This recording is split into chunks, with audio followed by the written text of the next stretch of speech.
¿Alguna vez te has detenido a pensar si el infierno realmente existe? La Biblia nos habla de un lugar de separación y tormento, un destino final para algunos que parece más aterrador que cualquier otra cosa. Pero, ¿es el infierno un lugar real o solo un símbolo de algo más? Hoy vamos a sumergirnos en uno de los misterios más profundos de las Escrituras, explorando si el infierno es un lugar físico o si esconde un significado mucho más complejo. Lo que descubrirás puede desafiar todo lo que creías saber sobre el destino del alma. Para entender si el infierno es real o simplemente una metáfora, debemos profundizar en los términos que se encuentran en los textos originales de las Escrituras. En el Antiguo Testamento, el concepto de Seol aparece múltiples veces, representando un lugar oscuro y desconocido donde van las almas de los muertos. Pero, ¿qué significa realmente el Seol en el contexto hebreo antiguo? ¿Era un lugar de reposo o un sitio de castigo? Esta es la primera pregunta que debemos desentrañar. El Seol se describe como una profundidad bajo la tierra, un reino oscuro y sombrío donde no se distingue entre justos e impíos. En Génesis capítulo 37 versículo 35, cuando Jacob llora por su hijo José, exclama que irá enlutado al Seol. Aquí vemos que incluso los justos esperan encontrarse en este lugar tras la muerte, lo cual es desconcertante. Si tanto los buenos como los malos van al mismo lugar, ¿cómo se relaciona esto con la visión que tenemos del infierno hoy en día? Es posible que la imagen que tenemos del infierno sea una construcción posterior. Otros versículos del Antiguo Testamento, como Ezequiel capítulo 32 versículo 18, mencionan el Seol como el lugar al que van los muertos, incluidos reyes y poderosos, independientemente de sus acciones en vida. Esto genera una imagen de reposo común para todos, un concepto que parece contrastar radicalmente con el infierno de tormento que popularmente conocemos. ¿Es posible que el concepto de un infierno de sufrimiento eterno no haya sido parte de la religión hebrea original? Sin embargo, las Escrituras también hablan de la intervención de Dios sobre el Seol. En Salmos capítulo 83 versículo 13, el salmista dice: «Grande es tu misericordia para conmigo, y has librado mi alma de las profundidades del Seol». ¿Puede Dios liberar del Seol? Este versículo sugiere que la misericordia de Dios trasciende incluso el mundo de los muertos, pero al mismo tiempo plantea preguntas. ¿Acaso el Seol tiene un poder autónomo, o es simplemente un lugar bajo el control de Dios? Así, mientras el Antiguo Testamento describe el Seol con una neutralidad impactante, no nos da una visión clara de un infierno de sufrimiento o de separación eterna de Dios. ¿Qué significa esto para la idea moderna del infierno? Si este es el concepto de los antiguos israelitas sobre el destino después de la muerte, ¿cuándo y por qué surgió la idea de un lugar de castigo eterno? Este primer vistazo al Seol siembra más dudas que respuestas, y nos deja con una pregunta crucial: ¿cómo se transforma el Seol en el infierno que conocemos hoy? A medida que exploramos el Antiguo Testamento, nos damos cuenta de que la noción del Seol como un lugar de reposo se menciona a lo largo de muchos libros, sin una clara indicación de sufrimiento. Sin embargo, algunos pasajes parecen sugerir la posibilidad de que ciertos individuos experimenten una forma de tormento en este reino de sombras. Por ejemplo, en Isaías capítulo 14 versículo 19, se describe cómo los espíritus de los muertos reciben al rey de Babilonia, mofándose de su caída. Aquí el Seol se convierte en un lugar donde incluso los muertos pueden experimentar vergüenza y humillación, pero no necesariamente un tormento físico. Este detalle genera intriga. ¿Es el Seol capaz de reflejar las condiciones del alma según la vida que llevó? El Salmo 49 también ofrece una perspectiva intrigante al mencionar lo siguiente: como ovejas son destinados al Seol, la muerte los pastoreará. Aunque los justos y los malvados terminan en el mismo lugar, el texto parece sugerir que la muerte o el Seol tratan de manera diferente a los impíos, siendo su final mucho más sombrío y sin esperanza de redención. Entonces, ¿sería el Seol un lugar neutro, o un sitio donde las almas de los malvados encuentran un destino de vacío y oscuridad? Es una pregunta que intriga, ya que va moldeando un concepto diferente al del castigo físico. Otro aspecto fascinante es cómo el Seol se menciona en contextos de justicia divina. En Proverbios capítulo 9 versículo 18, la sabiduría personificada advierte que el Seol es el destino de aquellos que la rechazan. Esta advertencia refleja un posible castigo, pero no se menciona fuego o tortura, sino la simple separación de la sabiduría y de la verdad. Entonces, ¿podría el Seol representar un estado de vida perdido, sin propósito o dirección, en reemplazo de un lugar de castigo corporal? En algunos libros tardíos del Antiguo Testamento, como Daniel, encontramos menciones a la resurrección de los muertos y al juicio final. En Daniel capítulo 12 versículo 2 se menciona que muchos de los que duermen en el polvo de la tierra serán despertados, unos para vida eterna y otros para vergüenza y confusión perpetua. Aquí, el concepto del Seol comienza a transformarse, y se introduce la idea de una separación eterna basada en la moralidad. Esto nos hace preguntarnos si, al final de la era del Antiguo Testamento, los israelitas empezaron a desarrollar la idea de que, después de la muerte, los malvados podrían recibir un castigo por sus malas acciones. Estas referencias revelan una evolución interesante, de un lugar neutro de reposo para todos los muertos a un destino final que promete vergüenza o vida eterna. ¿Será esta la primera semilla de la idea de un infierno? La curiosidad crece cuando entendemos que el Antiguo Testamento no nos da respuestas definitivas, pero sí deja preguntas que serán respondidas de manera sorprendente en el Nuevo Testamento. En el Nuevo Testamento, encontramos un cambio significativo en la narrativa sobre el destino de los muertos.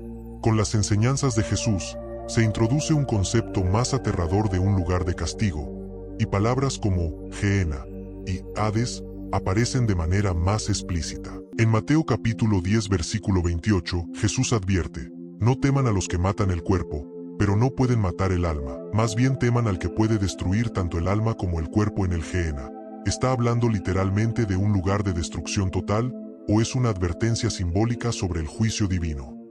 El término Gehenna en el contexto judío era muy conocido, ya que se refería a un valle cerca de Jerusalén donde se incineraban los desperdicios y cuerpos de criminales. Este lugar, conocido por su fuego constante, servía como un símbolo de impureza y destrucción.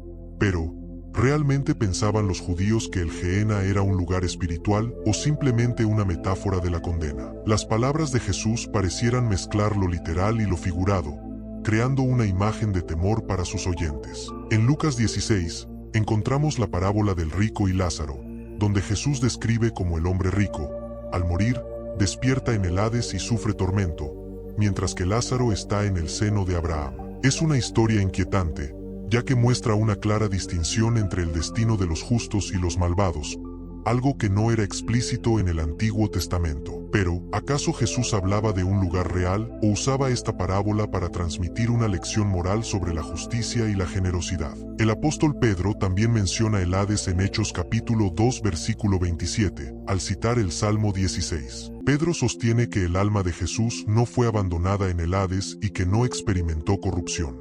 Aquí, el Hades se muestra como un lugar donde Jesús estuvo temporalmente antes de su resurrección, lo cual sugiere que el Hades no es necesariamente un lugar de tormento eterno. Esto nos lleva a otra pregunta: ¿es el Hades un lugar temporal, mientras que el Gehenna representa un castigo definitivo? Y luego tenemos el Apocalipsis, que nos ofrece una visión culminante de estos términos en el contexto del juicio final. En Apocalipsis capítulo 20 versículo 14, leemos que la muerte y el Hades fueron lanzados al lago de fuego. Aquí el Hades, el lugar de los muertos, es destruido en el lago de fuego, lo que plantea preguntas fascinantes. ¿Es el lago de fuego el infierno definitivo, o representa algo más? ¿Es este lago de fuego una destrucción total o un tormento eterno? A lo largo del Nuevo Testamento, Jesús y los apóstoles hablan del juicio y del destino de los impíos de maneras que sugieren algo más que un simple Seol o Hades. El infierno parece transformarse en un lugar de advertencia, una amenaza para aquellos que rechazan a Dios. Pero este cambio plantea una pregunta aún más compleja. ¿Por qué Jesús, en su mensaje de amor, advertiría sobre un infierno de tormento eterno? ¿Acaso estaba usando estas imágenes para enfatizar la gravedad de sus enseñanzas, o es una realidad literal que espera a los malvados? Uno de los debates más fascinantes entre los estudiosos y teólogos es si el infierno es un lugar literal o un estado espiritual. En Mateo capítulo 25 versículo 41, Jesús dice: «Apartaos de mí, malditos, al fuego eterno preparado para el diablo y sus ángeles». Esta declaración nos deja pensando, ¿Es este fuego eterno un lugar físico al que pueden ir las almas? ¿O podría ser un símbolo de la separación de Dios?